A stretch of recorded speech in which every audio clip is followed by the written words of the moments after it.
Hey gamers, with the misinformation and unknowns around the MSI CLAW before it's even globally released, is it doomed to fail before it's even started? Let's have a look at some of the ETA Prime OneXPlayer X1 footage, which will show off some of the Core Ultra 5 or the 135H gameplay and footage, and we'll compare some of this against the benchmarks that have also been coming out from some of the Chinese sites, as well as the fact that we still have no global release date on this, even though it's available to purchase and pick up from the Taiwanese store. But other Taiwanese resellers are showing that this is available at the end of the month. It's appeared on the Canadian Best Buy for delivery of the end of March. We've seen on some Spanish sites that it's also going to be available end of March or beginning of April. However, we've had no official communication from MSI, but you could buy it from Taiwan earlier this month, and they're nearly out of stock already. It's been a huge miscommunication on how this is being released, and even though they've put up video guides and tutorials, we still have very little information about what's going on. Now, we will have a look at ETA Prime's OneXPlayer X1 footage in a little bit more detail in a second, but first of all, a load of benchmarks have emerged on the Chinese YouTube equivalent of Blibli, and I'll link all these videos in the description below for full credit. And you will see here that they've been comparing it against the ROG Ally Z1 Extreme using the i7 or the Core Ultra 7 at various TDPs, or otherwise known as the 155H, and it's not looking good.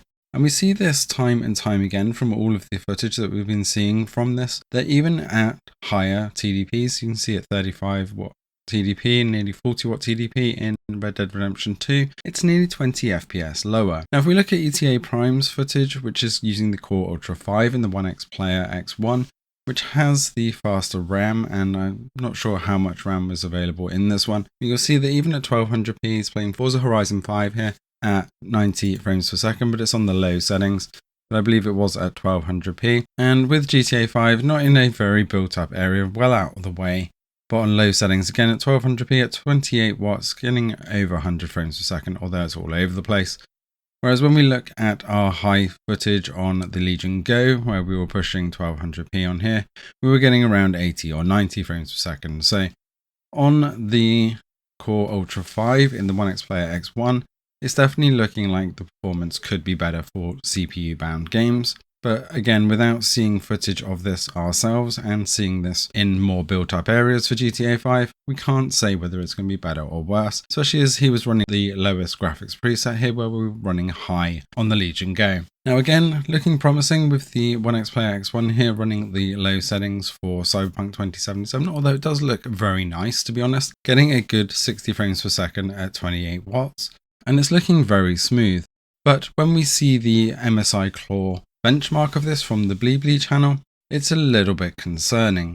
As you can see here with the ROG Ally on the left hand side at 30 watts and the MSI CLAW i7 on the right at 35 watts, we're still seeing around 20 FPS difference, which is a little bit concerning, but maybe this is a driver problem. Whereas if we look at the 25 watt ROG Ally footage that we've captured previously, we're getting around 30 to 40 frames per second. And this is why I don't generally use a lot of benchmarks in our videos, because real-time gameplay really is quite different. So we're seeing around 30 to 40 frames per second at 25 watts, but this is at 900p.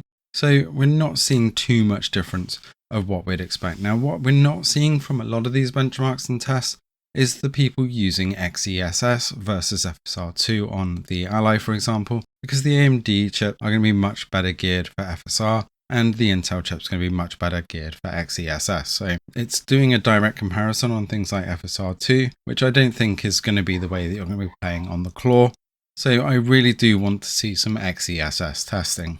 And when we see the X1 player footage, it is very promising for the Core 5, pushing 60 plus frames per second. So I would hope that the Core i7 would actually do better.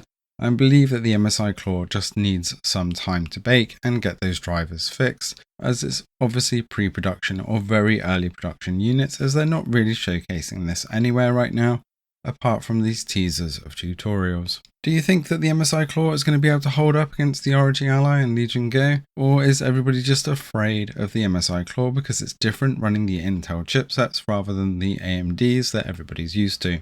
I really want to get my hands on this before I really give my verdict, but you can bet that you'll see a lot more of the MSI CLAW on this channel as soon as we're able to get our hands on it. Thanks for watching, and see you in the next one.